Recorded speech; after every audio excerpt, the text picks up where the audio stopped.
Anti incumbency vote ఎంత percent వచ్చిందని చూసుకోవాలి. వీళ్ళిద్దరూ కలవటం అనేది కొంచెం వీళ్ళకి బలం. మన ఎవరో పవన్ కళ్యాణ్ చంద్రబాబు కలవటం. సో ఎలక్షన్ అనేటప్పటికి ఇప్పుడు ఇది ఇక్కడ ఈసారి జరుగుతున్న ప్రయోగం భారతదేశంలో ఎప్పుడు ఎక్కడా జరగాల. జగన్మోహన్ రెడ్డి చేసిన ప్రయోగం ఏంటంటే ఎక్కడ అప్పు దొరికితే అక్కడ అప్పు చేసి మనకు వచ్చిన డబ్బు మొత్తం అంతా కూడా బిలో పవర్టీ లేని వాళ్ళకి పంచిపెట్టేయడం అని ఒక కొత్త ఐడియా. అసలు ఈ పంచిపెట్టాలు ఇవ్వడాలు ఇందిరాగాంధీ స్టార్ట్ చేసింది. అందులో ఇచ్చారు, ఓన్లీ భూములు ఇవ్వడం ఇవి చేశారు, డబ్బులు ఇవ్వడం చేయలే. ఎన్టీ రామారావు గారు వచ్చి బియ్యం ఇవ్వడం చేశారు. అలా అలా ఒకళ్ళు కాంగ్రెస్ వాళ్ళు వచ్చి మాఫీ అంతా రుణమాఫీ అన్నారు. నెమ్మదిగా ఎలా వస్తుందంటే మనకు వచ్చే రెవెన్యూ అంతా ఇచ్చేస్తే వీళ్ళు ఓట్లేస్తారు. అయితే ఒకటే ఓటర్ ఆలోచించవలసింది ఏంటంటే ఎందుకు వీళ్ళంత తాపత్రయపడుతున్నారు. మీరు చూడండి, ఏ రైతు కూడా కొడుకుకి వ్యవసాయం చేయమని నాకు చెప్పట్లే. ఏ లారీ డ్రైవరు ఆటో డ్రైవరు నా కొడుకు నాకన్నా గొప్ప డ్రైవర్ అవ్వాలని కోరుకోడు. ఎందుకు డాక్టర్ గారు కొడుకు డాక్టర్ అవడానికి ఇష్టపడతాడు, పొలిటీషియన్ కొడుకు పొలిటీషియన్ అవడానికి ఇష్టపడతాడు. ఎందుకంటే వీటిలో ఆదాయం ఎక్కువ ఉంది. జర్నలిస్ట్ ఎవడో కొడుకు జర్నలిస్ట్ అవ్వాలి కోరుకు, కానీ అయిపోతుంటారు జన్యుపరంగా అయిపోతుంటారు. నాకు చాలా మంది తగులుతుంటారు. మా నాన్నగారు మీకు బాగా తెలుసండి అని. వాళ్ళు జర్నలిజం ఇప్పుడు కోర్సులు గీర్సులు వచ్చే చదువుకుని బాగా మంచి ప్రొఫెషన్ కింద టేకప్ చేసుకుని వస్తున్నారు. సినిమా యాక్టర్ కొడుకుని సినిమా యాక్టర్ చేస్తాడు. కారణం ఏంటంటే అందులో బాగా ఆదాయం ఉంది. ఇందులో బాగా ఆదాయం ఉందన్నమాట. వచ్చి మీకు 2000 ఇచ్చి మీకు సేవ చేయడానికి అవకాశం ఉందని అడుగుతున్నారు. ఎవడన్నా హాస్పిటల్ దగ్గర బోర్డు పెట్టి మా దగ్గర ఆపరేషన్ చేయించుకుంటే 10,000 రూపాయలు ఇస్తానంటే ఎవడన్నా వెళ్తాడా? అసలు ఆ వీధిలో కూడా వెళ్ళరు. ఇది సేమ్ అలాంటిదే.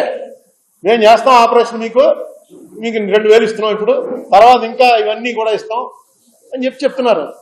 అది ఎవరైతే ప్రజల్ని వివేకం చేయాలో చేయగలిగిన వాళ్ళు ఎవరు లేరు. ఎవరో వాళ్ళు మాట్లాడట్లేదు. పవర్టీ వల్ల ఆ డబ్బులు ముందు ఎవరిస్తే వాళ్ళు నెక్స్ట్ డబ్బుచ్చుకుని వ్యతిరేకంగా ఓటేయడం అనేది చాలా పెద్ద ట్రైనింగ్ ఇవ్వాలి. ఎందుకంటే పేదవాడు జనరల్గా ద్రోహం చేయలేడు. ద్రోహం చేయలేకే రిక్షాలు లాక్కునో కూలి పని చేసుకునో బతుకుతున్నాడు. ఎక్కడో కూలి పని చేసేవాడు ఇంటికి వెళ్ళి అక్కడ ఏ బంగారం దొరికితే తీసుకుని పారిపోవచ్చు. పారిపోలేరు. 99% of the people below poverty line, honest to the core. అందుకే ఏవో చిన్న పనులు చేసుకుని బతుకుతారు తప్ప దొంగతనాలు చేయడం, అబద్ధాలు ఆడడం, మీ దగ్గర డబ్బు తీసుకుని కొడుకేయడం. అందుకే డబ్బులు ఇద్దరు దగ్గర తీసుకుంటున్నారు. వాళ్ళు ఎవరికి ఇష్టమైతే వాళ్ళకి ఇస్తున్నారు, చెప్పేస్తున్నారు కూడాను. ఇంకా వాళ్ళు రాలేదంటే మొన్న ఏంటరా హైదరాబాద్లో చూడండి, పోలింగ్ 4 అవుతున్నా సరే పోలింగ్ చాలా చోట్ల 30%, 40% అయింది. తర్వాత ఎంక్వైరీ చేస్తే డబ్బులు రాలేదు. డబ్బులు రాక ఆగిపోయారు. డబ్బులు ఇచ్చుకున్నప్పుడు వెళ్ళి కూలీలు పడ్డారు. 7 దాకా 8 దాకా తెరిచి ఉండవలసి వచ్చింది. 2014లో ఈ చెప్పుల పార్టీ ఆఫీస్ మీద వచ్చి పడిపోయారు. అది ఎలాగా దానికి ఏం వచ్చే పరిస్థితి లేదని చెప్పి సుబ్రహ్మణ్యం ఆపేశాడు. మిగతా ఇద్దరు ఇచ్చారు. మీరు ఎందుకు ఎవరని దేశాయ్ గారి ఇంటికి, దేశాయ్ గారు కాంగ్రెస్కే పనిచేశాడు, చెప్పుల పార్టీకి పనిచేయాలి. అయినా మా ఆఫీసులో కూర్చున్నాడు కాబట్టి ఆయన ఇంటి దగ్గరికి వెళ్ళి ధర్నా, ఏమి మా డబ్బులని. ఆయన థియేటర్ జీవితం అంతా ఇంత ఆనిస్ట్గా బతికి కాదు ఏంటి పరిస్థితి అని.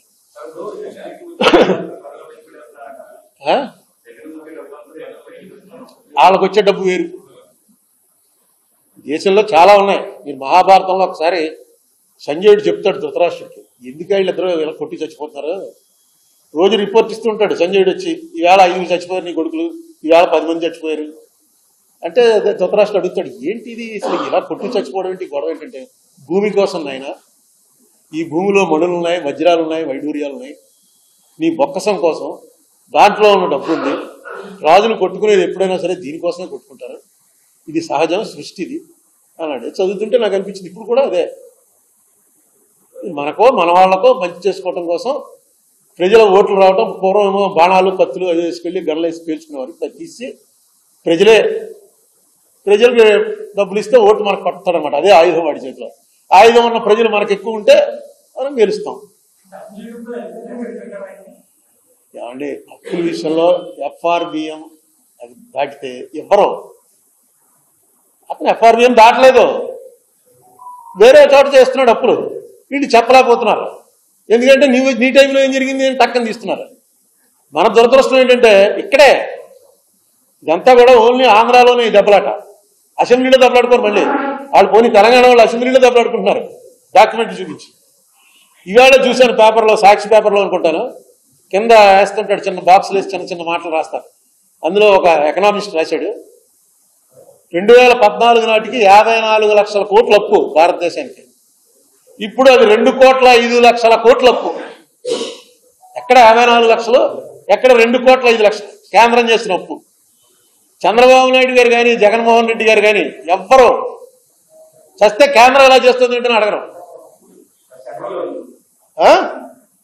చస్తే మాట్లాడరు. అది ఆయన అప్పు చేశాడు, ఈయన అప్పు చేశాడు అని. దాంతోపాటు కేంద్రం కూడా ఇలాగే దేశాన్ని అంతా అమ్మేస్తుంది, ఇలా అప్రూపాలు చేస్తుంది అని ఒక్క మాట అనరు. దీనికి చాలాసార్లు చెప్పాను, మళ్ళీ చెప్తున్నాను. అప్పు 2 రకాలు ఉంటుందండి. ఇగో రెవెన్యూ ఎక్స్పెండిచరు, క్యాపిటల్ ఎక్స్పెండిచర్ అని 2 ఉంటాయి. ఇది ఇంతకుముందు స్టోరీ కూడా చెప్పాను. వాడు వెళ్ళి ఒక భూమి కొన్నాడు, ఎక్కడో ఒక 500 గజాలు రిటైర్ అయ్యాక కట్టుకుందామని కొన్నాడు. కొని దానికోసం అప్పు చేయడం మొదలెట్టాడు కట్టడానికి. ప్రతి వాయిదా కట్టాలిగా బ్యాంక్కి. వాడికి వచ్చే జీతం సరిపోవట్లేదు. నీ దగ్గర పక్క వాడి దగ్గర రూపాయి వడ్డీకి అప్పు తీసుకున్నాడు, ఇంకోటి దగ్గర రూపాయల వడ్డీకి అప్పు తీసుకున్నాడు, దాని ఈఎంఐలు కడుతున్నాడు. దాని రేటు దీనికన్నా ఫాస్ట్గా పెరుగుతుంది అనుకో, వాడు చేస్తున్న పని కరెక్ట్, క్యాపిటల్ ఎక్స్పెండిచర్ అవుతుంది. అది లేకపోతే రెవెన్యూ ఎక్స్పెండిచర్ అయిపోతుంది. ఇల్లు కట్టుకున్నాడంటే ఇల్లు కోసం అప్పు చేసాడండి అంటే అయిపోయింది. ఇప్పుడు మన వాళ్ళు చేస్తుందంతా రెవెన్యూ ఎక్స్పెండిచరే. క్యాపిటల్ ఎక్స్పెండిచర్ చంద్రబాబు గారి టైంలో కానీ ఇప్పుడు కానీ ఎప్పుడు కూడా క్యాపిటల్ ఎక్స్పెండిచర్ 25% దాకా రాలా. మీరు కాంగ్రెస్ గవర్నమెంట్ ఎప్పుడైనా చూసుకోండి, ఆంధ్రాలో 25% అవ్వకపోతే అక్కడ తీసేస్తారు సీఎంని.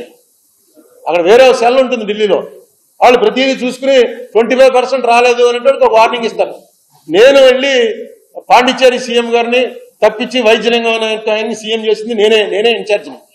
నేను చెప్పాను, అతను చాలా పాపులర్ లీడరు రంగస్వామితో జనం ఉన్నారండి, మార్చొద్దండి అని. కానీ ఇగో తగ్గిపోతుంది మొత్తం. ఎలాగ మిగతా స్టేట్లు కూడా మొదలెడతాయి. ఎలాగైనా సరే ఆయనకి వెళ్ళి వార్నింగ్ చేయని, ఆయన నా వార్నింగ్ లెక్క చేయలేదు, పార్టీ పెట్టి నెగ్గేశాడు. ఆయన మళ్ళీ సీఎం అయ్యాడు. ఇప్పుడు సీఎం ఆయనే. సో ఏం చెప్తాం, కాంగ్రెస్ అయితే ఒప్పుకోదు, పోతే పోయింది, ఎలక్షన్ పోతే పోయింది. కానీ మనకు ఒక గైడ్ లైన్ పెట్టుకున్నాం, రూపాయలో పావలా ఖచ్చితంగా క్యాపిటల్ ఎక్స్పెండిచర్ చేయాలి. మిగతా 30 అయినా పర్లేదు. పావలాకు మించి వస్తుంది అనుకోండి క్యాపిటల్ ఎక్స్పెండిచర్, అది చాలా ఆరోగ్యకరమైనటువంటి దీంట్లో ఉన్నట్టు. కానీ ఓడిపోతారు. మనకు 26 సీట్లు వచ్చి ఓడిపోయినప్పుడు విజయభాస్కర్ రెడ్డి గారి పరిపాలన చేసిన 3 సంవత్సరాలు highest capital expenditure in India. 92, 93, 94 highest capital expenditure ఖర్చు పెట్టింది. ఇక్కడ 26 సీట్లు వచ్చి తుక్కు కింద ఓడిపోయాం. దానికి ఎలక్షన్కి సంబంధం లేకపోవచ్చు, కానీ కొన్ని లైన్స్ ఉంటాయి. ఇప్పుడు తండ్రి చిన్నప్పుడు సినిమాకి తీసుకెళ్ళు, ఇంకో చోట తీసుకెళ్ళి అంటే తీసుకెళ్ళకపోతే కొడుకు తెగ తిట్టేస్తాడు. మా నాన్న పక్కన చూడండి ఎంత బాగుంటుందో, మా నాన్న దొంగని. వీడు తీసుకెళ్లి ప్రైవేట్లో కూర్చోబెడతాడు, ఇంకో చోట కూర్చోబెడతాడు. వాడే ఉద్యోగం వచ్చిన తర్వాత అనుకుంటాడు, మా నాన్న వల్లే కదా నేను ఎంతమంది నేను. మా పక్కింటోడేమో మామూలు బొత్తిగాడు మెకానిక్ అయిపోయి షెడ్లో ఊడుస్తున్నాడు. నేను కూడా మెకానిక్ కావాలని కోరుకున్నాను, కానీ నన్ను ఇంజనీర్ చేశాడు.